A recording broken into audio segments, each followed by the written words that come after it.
को जन्नत नसीब फरमाए, खानदान को शफात नसीब फरमाए। तीन आदमी के एहतराम में अल्लाह का एहतराम, जो दूध का दूध पानी का पानी इंसाफ करता है, मुंह देख करके नहीं, चाहे अपना हो बेगाना हो, इंसाफ करता है, मुंह देख करके इंसाफ नहीं करता। ऐसे आदमी को इज्जत देना अल्लाह को इज्जत देने के बराबर है। ऐसे आदमी का एहतराम अल्लाह का एहतराम है। तो दोस्तों इस वक्त हम आए हैं मानिकपुर अररिया में और यहाँ पे जलसा हो रहा है और मौलाना सादुल नजीब साहब आए हैं क्योंकि इनको लोग बड़े ही दूर दूर से आते हैं देखने के लिए और सुनने के लिए, क्योंकि सादुल नजीब साहब एक एक बातों को जो बताते हैं ना दोस्तों, क्या कहेंगे, अजीबो गरीब कहानी ये सुनाते हैं। आप लोगों को मैं सुनाने का प्रयास करूँगा। चलता हूँ मैं उनके पास और देखते हैं क्या कुछ बयां करते हैं। सारे बयान को सुनने का प्रयास कीजिए आप लोग, क्योंकि मौलाना सादुल नजीब साहब जो है इल्मियत को लेकर बहुत ही अच्छी तरीके से विस्तार से अपना बयान करते हैं, तो सुनने का प्रयास कीजिए।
हाफिज कुरान जब अच्छा करेगा तो अमल, अच्छा करेगा तो अमल बख्शा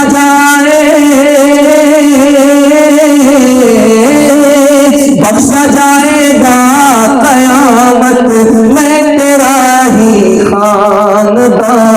हाफिज कुरान का रुतबा क्या ही बड़ा है आलिशान, क्या ही बड़ा है आलिशान। आपको जितनी दुआ दी जाए कम है। आपने ठंडी में ईमान से मुकाबला करके कुरान से, कुरान के जरिए ठंडे का मुकाबला करके आपने जलसे को खूबसूरत बनाया। मैं दिल से दुआ करता हूँ अल्लाह कुरान के सदक़े में आपके ईमान की हिफाजत फरमाए। यहाँ से लेकर के वहां तक सुनने के लिए तैयार हैं तो उसके साथ आप दिखाइए इंशाअल्लाह। जो सबसे बड़ा बेवकूफ बच्चा होगा और बेटी होगी उसको मदरसे में दाखिल करेंगे, हाथ उठा दीजिए इंशाअल्लाह। 3 सवाल है, पैगाम शुरू कर रहा हूँ। दुआ करता हूँ अल्लाह इस जलसे को जमीन से लेकर के आसमान तक कबूल फरमाए। 3 आदमी के एहतराम में अल्लाह का एहतराम है। 3 आदमी का एहतराम अल्लाह के एहतराम के बराबर है। 3 आदमी कौन है? पहला, दूसरा, तीसरा। ये मेरा पहला सवाल है। दूसरा सवाल आपकी खिदमत में रखता हूँ। 3 आदमी का हिसाब होगा ही नहीं, वो हिसाब से आजाद होगा। पहला खुशनसीब, दूसरा खुशनसीब, तीसरा खुशनसीब। 3 आदमी हिसाब से आजाद, हिसाब बेहिसाब किताब जन्नत में दाखिल। इतना बड़ा खुशनसीब इस मजमे में कौन कौन है? पहला, दूसरा, तीसरा। ये मेरा दूसरा सवाल है। तीसरा और आखिरी सवाल आपकी खिदमत में रखता हूं। अपने बेटे को, अपनी बेटी को 3 बातें सिखाओ। अल्लाह के रसूल की नसीहत वसीयत, वो नसीहत और वसीयत 3 बातें अपनी बेटी को सिखाओ, बेटे को सिखाओ, बेटी को सिखाओ, बेटे को सिखाओ, बेटा बेटी दोनों को सिखाओ।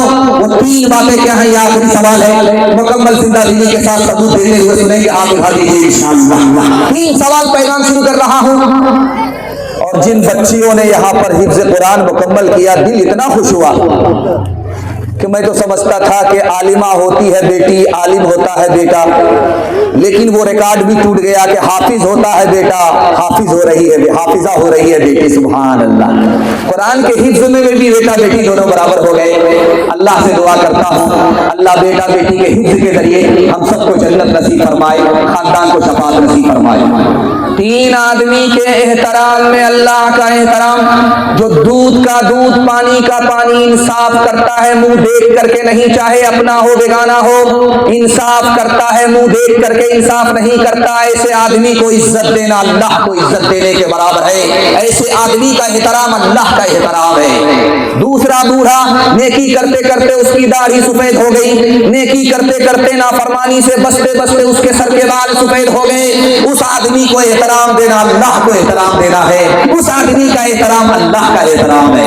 तीसरा आदमी, आपका बेटा मकतब में आया, उसने नाजरा शुरू किया, नाजरा मुकम्मल करके हिफ्ज़ मुकम्मल कर लिया। आपकी बेटी मकतब में आई, नाजरा शुरू किया, नाजरा करके हिफ्ज़ मुकम्मल कर लिया। ऐसे बेटी का एहतराम, ऐसे बेटे का एहतराम अल्लाह का एहतराम है। 3 आदमी हिसाब से आजाद होगा, हिसाब होगा ही नहीं। 7 साल अल्लाह के घर में आजान दिया, आजान की सदा से अल्लाह के बंदों को अल्लाह की तरफ बुलाया। ऐसा आदमी 7 साल अगर आजान देता है, इंतकाल कर गया, बेहिसाब आजान के सदके में जन्नत में दाखिल होगा। ऐसा आदमी जो किसी की नौकरी करता है, मालिक का पूरा पूरा हक अदा करता है, जब अजान होती है तो अपने खुदा का पूरा पूरा हक अदा करता है। ऐसा मुसलमान, ऐसा खुशनसीब इस जलसे में भी है, पिंडाल में भी है।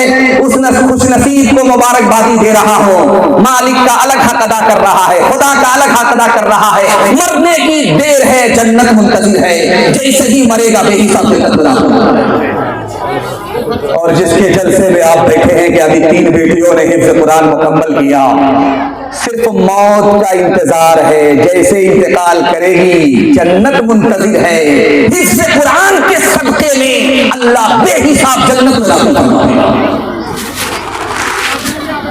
तीन बातें अपने बच्चों को सिखाओ, बेटी को सिखाओ, बेटे को सिखाओ। अल्लाह के रसूल ने फरमाया मेरी मोहब्बत सिखाओ, मेरे खानदान की मोहब्बत सिखाओ और कुरान सिखाओ। बेटा भी कुरान के पढ़े बगैर ना रहे, बेटी भी कुरान के पढ़े बगैर ना रहे।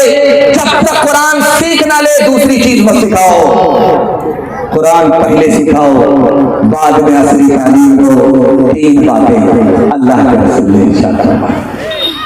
ये आप देख रहे हैं, एक तरफ औरतों का मजमा है, एक तरफ मर्दों का मजमा है। आपने देखा बच्चियां आई, सदर मोहतरम ने अपने हाथ से इनाम दिया। कुछ इनाम पहले मिला, कुछ इनाम बाद में मिला। आपने कहा छोटा इनाम है, अरे ये तो छोटा इनाम है, बड़ा इनाम तो अल्लाह के हाथ से मिलेगा। सुभान अल्लाह। जलसे में आ गई, इधर औरत बैठी हुई, इधर मर्द बैठे हैं। दस्तार बंदी का जलसा हुआ। औरत जब जलसा सुन करके गई तो अपने शौहर से कह रही है कि तुमको कुरान हाफिज करना होगा। शौहर बोला कि बूढ़ा तोता क्या सीखे, हमसे नहीं हो सकेगा। कह रहे तुम हिफ्ज कुरान कर लो, हाफिज बन जाओ, हम तुमको इनाम देंगे। तो शौहर पूछा कि बुढ़ापे में हिफ्ज कुरान पर तुम्हारी तरफ से क्या इनाम मिलेगा? तो औरत ने कहा कि दूसरी शादी की इजाजत मिल जाएगी। अब क्या था, 6 महीने में रात दिन एक करके हाफिज कुरान। फज़ले खुदा से साहिब सी शान हो गया, जो खुश नसीब हाफिज कुरान हो गया। उसको चला सके न तो ज़ख्तियाँ दी, महफूज जिसके सीने में कुरान हो गया। वो वालिदैन हश्र के दिन होंगे ताजदार, जिनका दुलारा हाफिज कुरान हो गया। कसरे से आदमी को ये जन्नत दिलाएगा, कसरे से आदमी को ये जन्नत दिलाएगा। तो जख्म में जिनके जाने का ऐलान हो गया, तो जख्म में जिनके जाने का ऐलान हो गया। बहुत दूर तक पिंडाल में खचाखच भरा हुआ मजमा। मैं दुआ करता हूँ अल्लाह कुरान की दौलत से आपके बच्चे को मालामाल फरमाए। नबी की असमत, नबी की इज्जत के हवाले से पैगाम है, यहाँ से लेकर के वहां तक सुनने के लिए तैयार है। जोश के साथ हाथ उठाइए इंशाअल्लाह। ये बेलवा है जहाँ जलसा हो रहा है। मानिकपुर। अच्छा, मानिकपुर है ये जहाँ जलसा हो रहा है। ये तो अच्छा हुआ, बढ़िया नाम बता दिया। नाम उल्टा सीधा बताते तो उल्टा सीधा होकर के रुखसत होते। मानिकपुर, यहाँ जलसा हो रहा है। यहाँ का आदमी जलसा सुन करके सीधा देवल चला गया। शेखुल हयात से थे, जाकर के बोला हजरत मैं सहाबी हूँ। तो हजरत के पैर के नीचे से जमीन निकल गई। ये क्या बोल रहा है? कह रहे तुम कैसे सहाबी हो? सहाबी होते तो मदीने में पैदा होते, अररिया में पैदा नहीं होते। बोला हजरत हम कैसे सहाबी, हम आपको बता रहे, रात में नबी की बशारत हुई है, ख्वाब देखा है, इसलिए सहाबी हो गए। तो हजरत को समझ में आ गया कि ये पैदल नहीं है, पूरा पैदल है। तो हजरत ने कहा कि तुम सोते सोते तो सहाबी हो, जागने के बाद बेवकूफ आदमी। 3 काम आप दुनिया में कीजिए, मुकम्मल नहीं होंगे। पहला काम, खाते रहिए, भूख लगेगी, भूख नहीं मिटेगी, पीते रहिए, प्यास लगेगी, प्यास नहीं बुझेगी, सोते रहिए, आपको फिर नींद आएगी। 3 काम इस दुनिया में मुकम्मल होने वाले नहीं हैं। अल्लाह के रसूल की असमत के हवाले से खिदमत में आपके पैगाम है, ये 3 काम कहाँ मुकम्मल होंगे? जमीन के ऊपर आपकी नींद मुकम्मल नहीं होगी। जैसे ही जमीन के नीचे आप कब्र में पहुंचेंगे, आपको मीठी नींद मिलेगी, नींद मुकम्मल नहीं। लेकिन जमीन के ऊपर आपको नींद मुकम्मल होने वाली है। सोते रहिएगा, जवानी में अलग सोया, बुढ़ापे में अलग सोया, सोते रह गए, रात अलग सोए, सुबह अलग सोए, दिन में अलग सोए, नींद मुकम्मल नहीं होगी। ये खाना कैसे मुकम्मल होगा? खाते रहिएगा, भूख लगेगी, यहाँ से उठेंगे, मेले में जाएंगे, वहां भूख लगेगी, आपको भूख लगते रहेगी। लेकिन कुर्बान जाइए, अल्लाह आपके इल्म में इजाफा फरमाए, मेरे मुताला को ताज़ा फरमाए। ये भूख आपकी मिटेगी कहाँ? जैसे ही मरने के बाद खुदा के दस्तरखान पर पहुंचेंगे, बिस्मिल्लाह करके लुक़मा उठाएंगे। अल्लाह अपना दस्तरखान हम सबको नसीब फरमाए। सीरत के हवाले से नमूना आपको दे रहा हूँ। ये प्यास कहाँ बुझेगी? दुनिया में पानी पी रहे हैं, फिर प्यास लगती है, फिर पीते हैं, फिर प्यास लगती है। ये प्यास कहाँ बुझेगी? मरने के बाद जैसे ही हौज़े कौसर पर पहुंचेंगे, नबी के हाथ में जाम होगा, नबी अपने हाथ से जाम देंगे, हलक के नीचे से हौज़े कौसर का पानी उतरेगा। उसी वक्त दुनिया की प्यास जन्नत में जाने तक जो जैसे सुनना सुनने दीजिए। आप लोग बैठाइए मत, बैठाने के बाद जलसा आपका बैठ जाए। बैठाइए मत, खड़े हैं, खड़े 2 4 5 मिनट तो देखिए ना। जब पांव खड़ा होते होते सर्रा भागा लगेगा ना, तो खुद बैठ जाए। अभी मत बैठाइए, अभी जोश, थोड़ा जोश ठंडा होने दीजिए, खुद बहुत बैठ जाए। कितना बैठेंगे? इस मुल्क के बादशाह गुजरे, उनका नाम था औरंगजेब। दुआ के अल्लाह उनके कब्र को नूर से भर दे। उस बादशाह के नौकर का नाम क्या था जानते हैं? मोहम्मद हसन। बादशाह ने कहा मोहम्मद हसन खाना लाओ। नौकर ने खाना ला करके रख दिया। बादशाह ने कहा कि मोहम्मद हसन पानी लाओ। पानी ला करके रख दिया। एक मर्तबा कहा, एक मर्तबा लाया, 2 मर्तबा कहा, 2 मर्तबा लाया, 3 मर्तबा कहा, 3 बार लाया। एक मर्तबा बादशाह ने कहा हसन मिसवाक लाओ। तो नौकर लोटे में पानी लेकर के आया। वजीर ने कहा अरे तुमसे मिसवाक मांगी है, तुम लोटे में पानी लेकर के आ रहे हो। उस नौकर का जवाब सुनिए। अल्लाह अपने नबी की अजमत हम सबको दिल में दाखिल फरमाए। उस नौकर ने कहा कि इस बादशाह को वजू नहीं है, इसलिए इसने मुझे हसन का करके पुकारा, मोहम्मद का करके नहीं पुकारा।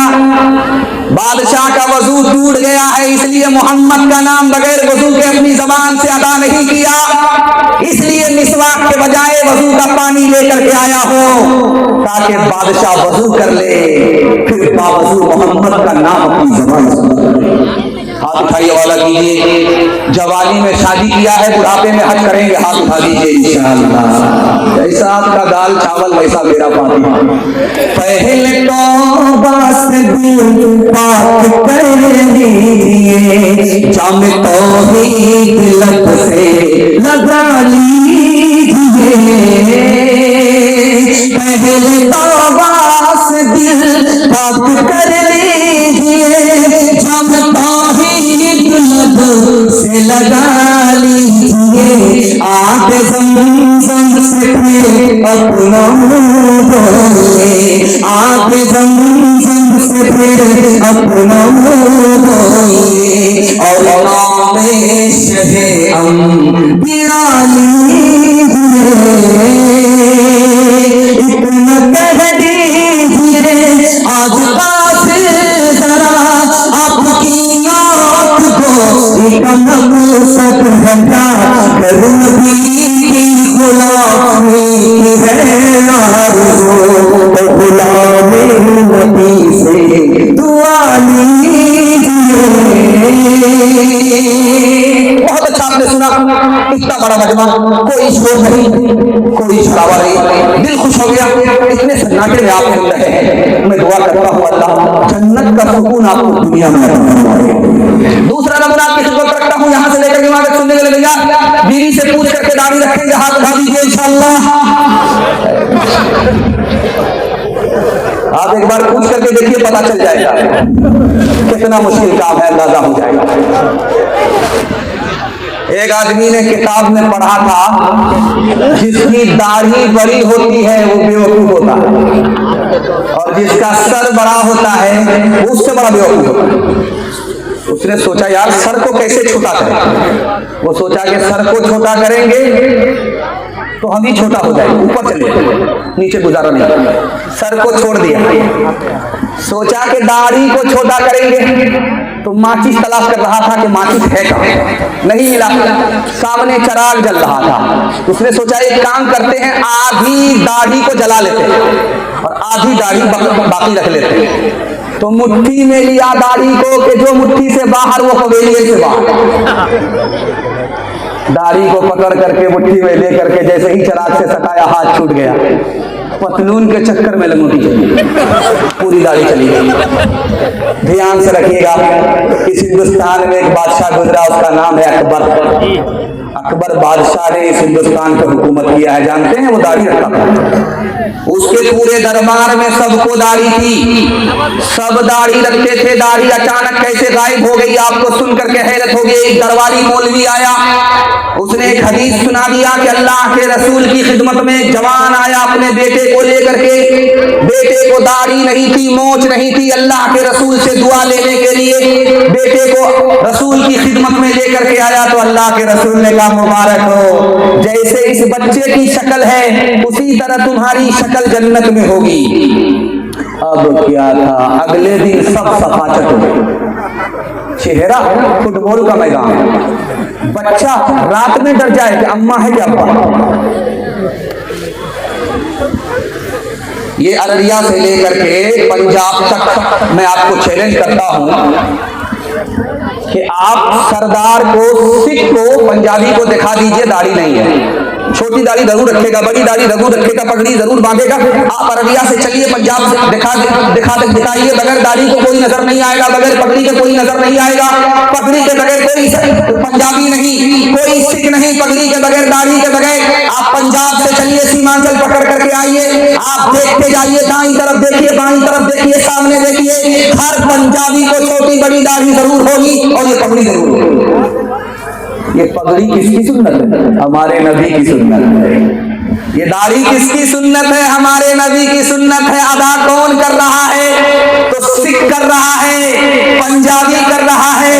जो नबी का उम्मती है उसको कोई मतलब नहीं दाढ़ी से, पगड़ी से।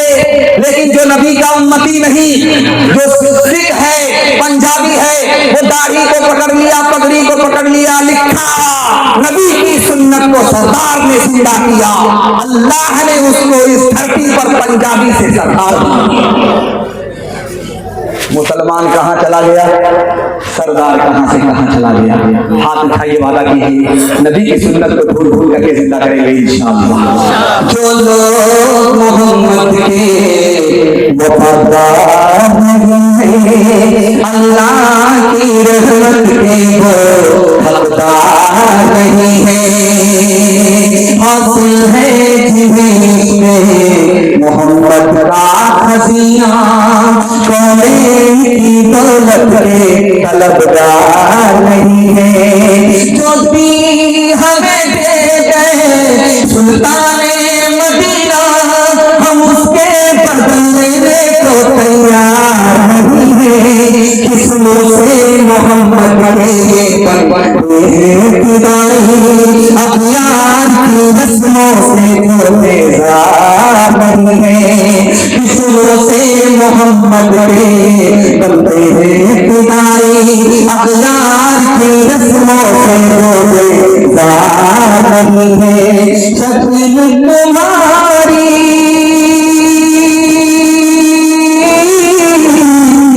आदत जैसी, तुमने बनानी सूरत कैसी।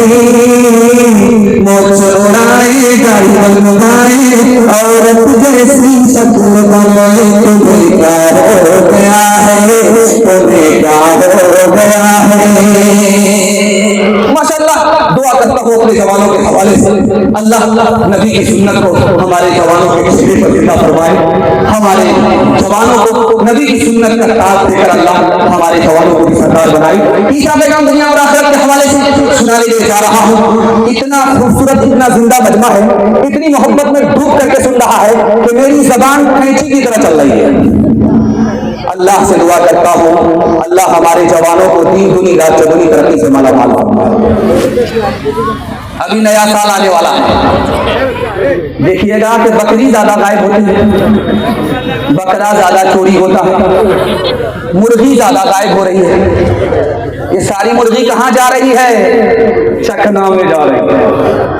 नया साल के चखने में चली जाएगी मुर्गी। एक आदमी के घर में किसी की बकरी आई, उसने नया साल में उसको बना दिया बिस्मिल्लाह अल्लाह। उसका दोस्त बोला ये बकरी कहाँ से लाई? कहा कि आ गई थी, नया साल में इसका पकौड़ा हो गया। करे अल्लाह का बंदा, ये बकरी है, दूसरे की है, दूसरे की इजाजत के बगैर खा रहे हो। यहाँ तो भूख मिट जाएगी, वहां हिसाब देना। बोलता है कि हिसाब देना? कहा कि हाँ, ये जो बकरी को ज़बह की हो ये जिंदा होगी, इसको अल्लाह ज़बान देगा, ये तुम्हारे खिलाफ गवाही देगी और तुम वहां पर हिसाब के लिए खड़े किए जाओगे। तो क्या कहता है कि अगर दोबारा जिंदा होगी तो मसले हल हो जाएगा। उसका कान पकड़ेंगे, मालिक को हवाले कर देंगे। बेटा जा रहा था पंजाब, बाप ने कहा कि कहाँ जा रहे हो? का पंजाब जा रहा। का जाओ शौक से। कितने दिन के बाद आओगे? तो बाप से बेटे ने कहा अब्बा हुजूर 5 महीने के बाद आऊंगा, 1 साल के बाद आऊंगा, 6 महीने के बाद आऊंगा। बाप ने कहा कि बेटा शौक से जाओ, चाहे 6 महीने के बाद आओगे, चाहे 1 साल के बाद आओगे, हम तुम्हारा हिसाब लेंगे। दिन का अलग हिसाब लेंगे, रात का अलग हिसाब लेंगे, हफ्ते का अलग लेंगे, महीने का अलग लेंगे, 6 महीने का हिसाब लेंगे। बेटा शौक से जाओ। बेटा हाथ खड़ा करके कहता है अब्बा 1 हफ्ते का तो हिसाब नहीं दे सकता, 6 महीने का कैसे हिसाब देंगे? लोहा खत्म था, बाप ने चोट मारी। कहा बेटा बूढ़े बाप को जब हिसाब नहीं दे सकते हो 6 महीने का, तो पूरी जवानी का हिसाब उस खुदा को कैसे दोगे? हाथ उठाइए, वादा कीजिए दुनिया के चक्कर में अपना दीन बर्बाद नहीं करेंगे इंशाअल्लाह।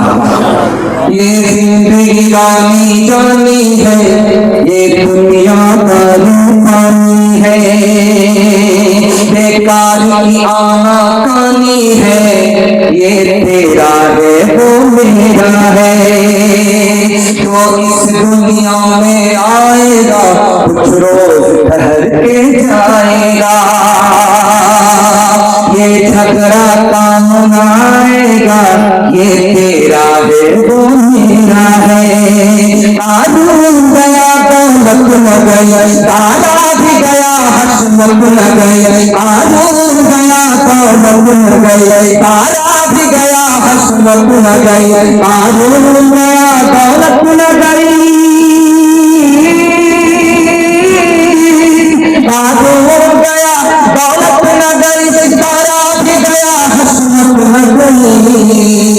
इंसाफ मगर खसलत न गई, ये तेरा है वो मेरा है। बहुत अच्छा आपने सुना, दिल खुश हो गया। आप इतने मायूस होकर के बैठे हैं, ऐसा लग रहा है कि दावत में बैठे हैं, खाना खत्म हो गया। अल्लाह आपकी मायूसी को खुशी में तब्दील फरमाए। और इतना सट सट करके आप लोग बैठे हैं कि मुझे खुशी है कि आपको जाड़ा नहीं लगेगा, लेकिन इतना सट गए अगर भूल से किसी का हाथ किसी की जेब में गया पूरा बटुआ साफ हो जाएगा। जरा ध्यान रखिए। अल्लाह से दुआ करता हूँ अल्लाह दीन दुनिया दोनों की दौलत से आपको मालामाल फरमाए। ये दिल्ली है, दिल्ली कितनी बड़ी है? एक अररिया क्या 50 अररिया जब एक जगह होगा तब एक दिल्ली के बराबर होगा।